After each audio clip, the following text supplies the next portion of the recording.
Sudah bergabung sama kami Wakil Ketua Komisi 1 Fraksi PKS Abdul Haris Al-Masyari dan juga pengamat militer Khairul Fahmi. Assalamualaikum, selamat malam Bapak-Bapak. Selamat malam. Ya. Salam, selamat Saya malam. ke Pak Abdul terlebih dahulu ya. Pak Abdul, Ya. sudah kita dapatkan nama yang akan segera melakukan uji kepatutan dan kelayakan bersama dengan Anda di Komisi 1. Namanya Jenderal TNI Andika Perkasa. Ini sebetulnya namanya hebat, sesuai dengan perawakannya juga kita lihat perkasa, dan bahkan keuangannya ternyata juga perkasa. Yang ingin saya tanyakan, di balik keperkasaan ini semua, betulkah ada pelanggaran undang-undang soal rotasi pemilihan Panglima? Iya, terima kasih. Soal urutan saya kira tidak ada masalah, karena memang ada dua pola yang bisa diikuti, urut dari darat, laut, udara, atau darat, udara, laut.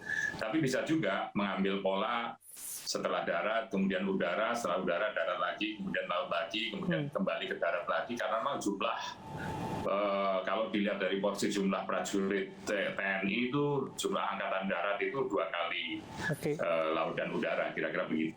Jadi ada alasan pembenarannya juga. Gitu. Oke, jadi penunjukan ini tidak sama sekali melanggar Undang-Undang Nomor 34 Tahun 2004 tentang TNI, kaitannya dengan penunjukan rotasi yang dimaksud. Kita ingat ya, saat ini kan Panglima adalah Pak Hadi Cahyanto dari Korps Angkatan dari Matra Angkatan Udara, sebelumnya Pak Gatot Nurmantio dari Angkatan Darat, sebelumnya Pak Muldoko juga dari Angkatan Darat. Tadinya harapannya adalah Angkatan Laut. Yang dikhawatirkan dari ini semua adalah solidaritas TNI. Bagaimana, Pak Abdul Haris?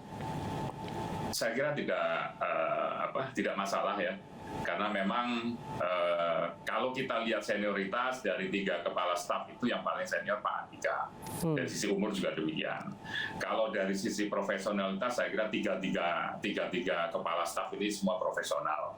Nah, saya kira kembali kepada Presiden, karena ini merupakan hak prerogatif Presiden untuk mengusulkan kepada DPR. Kami terima usulannya adalah Pak Andika ya. Kami akan jalankan mekanisme uji kepatutan dan kelayakan di Komisi 1 setelah Badan Musyawarah tadi sore rapat dan menugaskan Komisi 1 untuk melakukan uji kepatutan dan kelayakan. Oke, apakah kita bisa bergeser ke Pak Khairul? Pak Khairul? Ya. Ya, Pak Khairul, apa tanggapan Anda soal penunjukan calon Panglima TNI, Jenderal Andika Perkasa? Ya, penunjukan Pak Andika Perkasa, Jenderal Andika Perkasa ini saya kira menunjukkan bahwa ya secara politik kebutuhan Presiden hari ini ya memang sosok ya Panglima yang memiliki loyalitas total ya, terutama untuk memuluskan agenda-agenda politik kenegaraan dan pemerintahan ya. Nah, selain ada beragam catatan prestasi ya dari Pak Andika Perkasa ini, ternyata juga kita tahu memang memiliki dukungan yang kuat dari berbagai kelompok masyarakat, berbagai lapisan masyarakat, bahkan dari kalangan politisi gitu ya, sehingga ya ini mungkin dinilai sebagai dukungan yang kuat bagi perjalanan Panglima TNI nantinya gitu. Nah, tapi juga saya juga mencatat bahwa selain dukungan dari dalam negeri, Pak Andika ini juga kita tahu memiliki akses dan jejaring internasional yang cukup kuat ya, sehingga mungkin Presiden juga memandang bahwa Pak Andika mungkin akan banyak berperan ya dalam isu-isu yang terutama menyangkut dinamika lingkungan strategis kawasan. Oke, kalau kita lihat bagaimana kemudian Pak Andika yang Anda sebutkan kiprahnya sudah begitu banyak ya, kita juga melihat ada beberapa isu yang beliau tampil di depannya. Tapi bagaimana sosok bahwa beliau adalah menantu Pak Hendro Priyono? Ini juga dikait-kaitkan bahwa ada lobby-lobby politik di balik ini semua. Betulkah demikian, Mas Khairul? Iya, memang sulit ya menepis isu kedekatan ini, karena bagaimanapun profil Hendro Priyono memang ini ayah mertua beliau ya, sehingga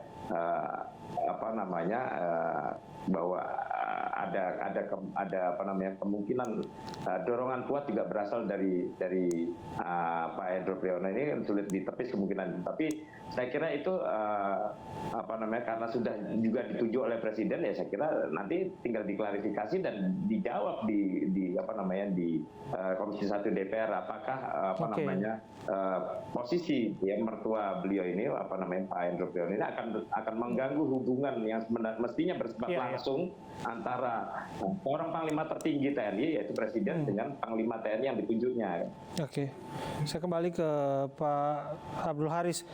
Pak Abdul Haris, kalau kita sebutkan tadi salah satu keperkasaan Jenderal Andika Perkasa adalah keuangannya. Ini 179 miliar disebutkan. Kira-kira ada yang ganjil tidak mengenai harta kekayaan yang ini relatif cukup perkasa? Yang pertama, kita belum melihat LHKPN yang disampaikan. Besok mestinya kalau sudah kita melakukan verifikasi administrasi, kita juga akan ketemu.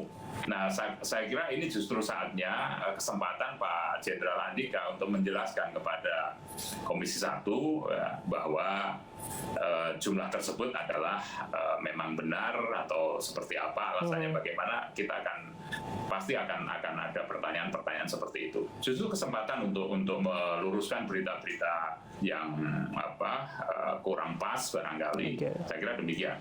Bahwa disebutkan juga ini semua tidak lepas dari lobby-lobby politik. Ini kan banyak sekali diskursus yang mengarah ke sini. Yang bersangkutan adalah menantu dari Pak AM Hendro Priyono yang kita tahu juga terafiliasi dengan kekuasaan. Saya melihatnya tidak seperti itu. Kalau di antara 3 kepala staf itu profesional semuanya. Kalau kita kasih nilai yang paling lebih profesional, saya kira saya jatuh pada Pak Andika sebagai orang saya yang selalu rapat dengan beliau. Dari sisi prestasinya, kinerjanya, saya kira ya mungkin kalau kepala staf yang lain baru 1 tahun ya, yang ini yang udah 3 tahun ya. Tapi dari sisi hubungan internasional, lobby internasional, Pak Andika saya kira saat ini boleh dikatakan paling kuat jaringan internasional dengan tentara, terutama dalam hal ini Amerika dan negara-negara yang lain. Ya, saya kembali ke Mas Hairul. Ini juga menarik Mas Hairul. Bagaimana disebutkan lobby-lobby internasional Pak Andika Perkasa adalah salah satu kekuatan keunggulannya. Tapi kalau kita lihat potensi ancaman, kita kan nggak jauh-jauh dari Laut Cina Selatan.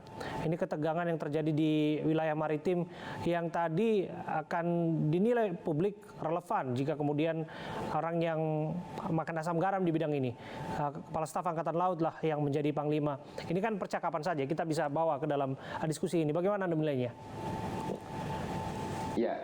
Ya memang kalau bicara di atas kertas idealnya memang seperti itu ya. Tapi ini justru kesempatan juga bagi TNI ya.